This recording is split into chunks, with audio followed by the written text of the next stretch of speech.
Chair.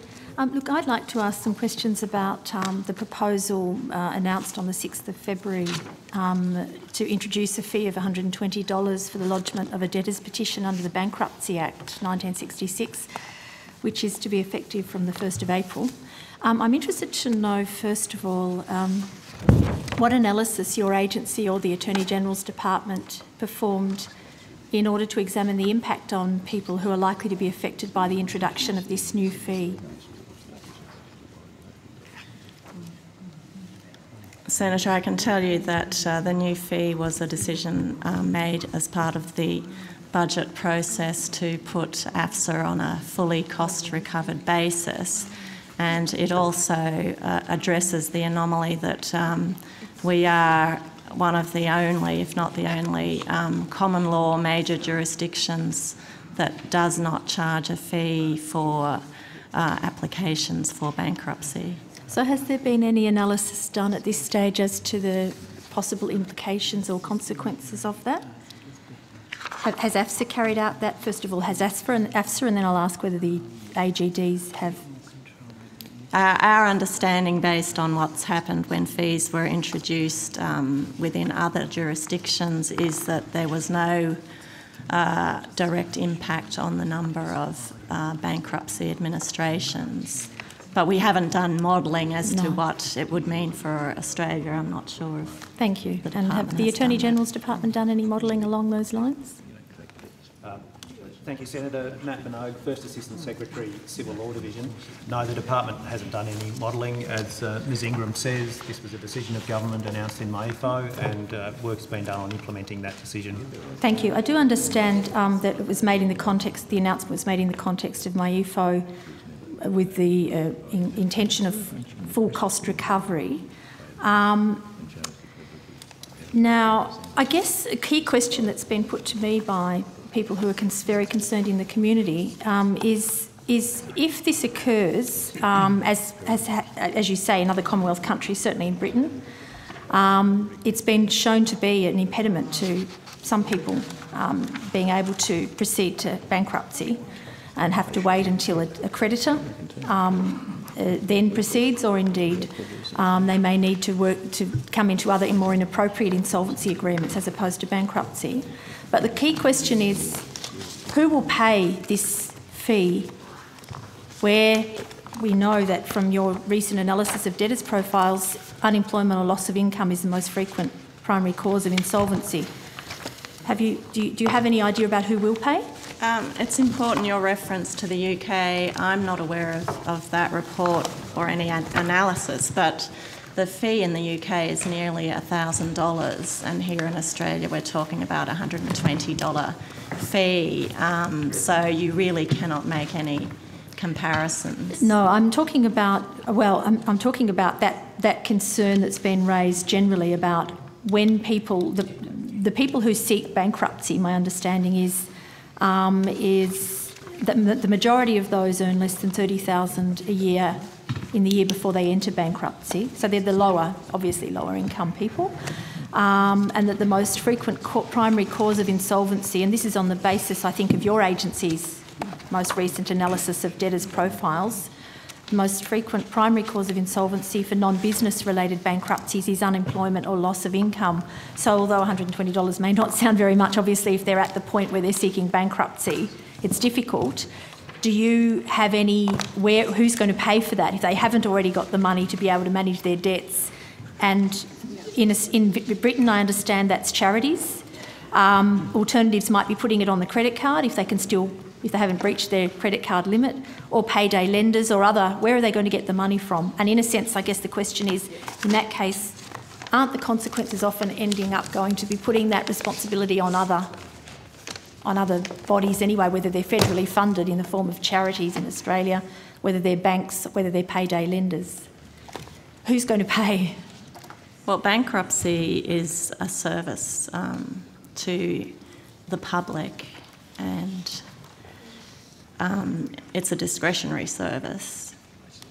And if you think about it, it's either the taxpayer who pays, and then it falls on those who've, I guess, managed their affairs accordingly. or it's creditors who miss out. Because essentially it's shifting the costs, isn't it? And I guess one of the questions that's been put to me is that in some cases it will be shifting the costs to other federally funded agencies, maybe financial counsellors, charities, or in some cases it will be creditors, banks, payday lenders. I don't think you can necessarily assume that. As you're aware, there's now a fee on requests to travel overseas, and I think it's about 5,000 or 6,000 bankrupts manage to have someone fund their overseas travel. Has your agency? There is a great potential for the fee to act as a disincentive to those who are considering insolvency. In some cases, they may not be able to find that money to be able to go ahead with it. Has that been considered as either a risk or a benefit in relation to its introduction?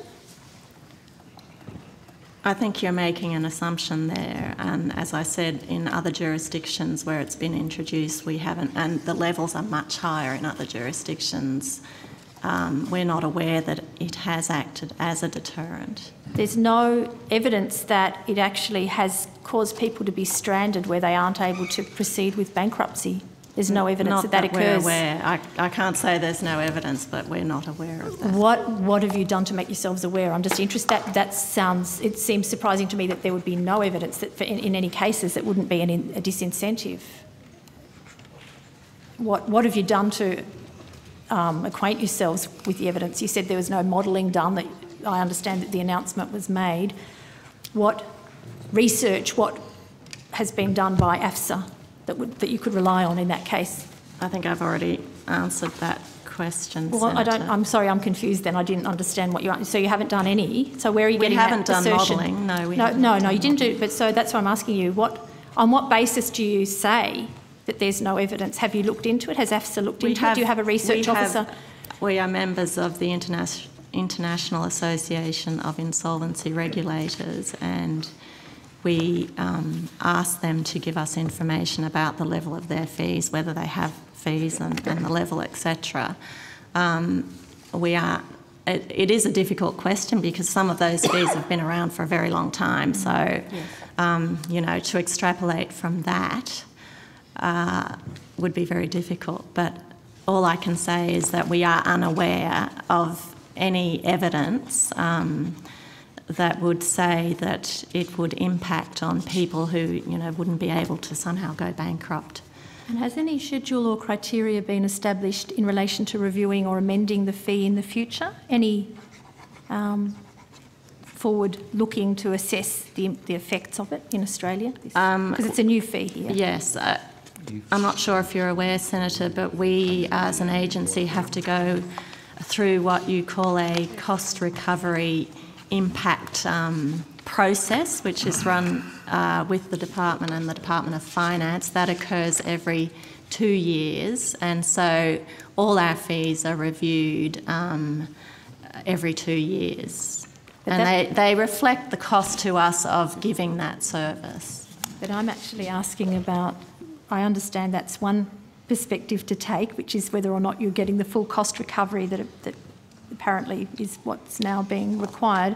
But I'm actually asking, will there be any review or about the impact of the number of insolvencies, on the number of insolvencies, for instance, in the future, and whether or not, will there be any mechanism by which you will assess whether this is in fact acting as a deterrent or a disincentive for people to seek bankruptcy, and the consequences for some people on that? That would be a policy matter for the government to determine. So that's not it would really be anecdotal evidence, and we'd hear it through, consulting with financial counsellors and others. So the answer to that then, I think, is that in terms of the agency, which is what I'm asking you about, you don't have any proposals to to be monitoring Well, that. you would not be able to, if, for instance, if bankruptcy numbers declined, you couldn't attribute it necessarily to the fee, the imposition of the fee. It could more likely to be economic circumstances. So it would be a very difficult thing, and which is why, you know, the evidence that you're looking for is not easy to obtain. So I'm sorry, I'm not terribly familiar with your agency. But it is something that we would obviously be interested in knowing, and if we heard that that was the case, we would let the department and the attorney know that it had a severe impact. So one of your briefs, or you haven't previously engaged in any proactive kind of monitoring or research on the basis of what the work that you do? That's not part of the scope of what you do? The fee hasn't come into effect yet. No, I'm saying previously, just about trends in bankruptcies, or do you ever engage in that kind of, I'm not sure, forward thinking or planning or just... As I said to the Senator earlier, we have been trying to enhance our statistic gathering. We do not, and we're not given the mandate to do in-depth analysis in relation to statistics. Or qualitative research. So we're a research statistic provider. We don't do the analysis. So that's why I'm genuinely asking. I'm interested. No qualitative research in that way. Well, look, is that right? we might have to leave that no, there. I think you nodded. You said no. No. Sorry, no. yeah. Yeah, so you need to say no for the transcript. Thank you. Okay, sorry about that. Thank you.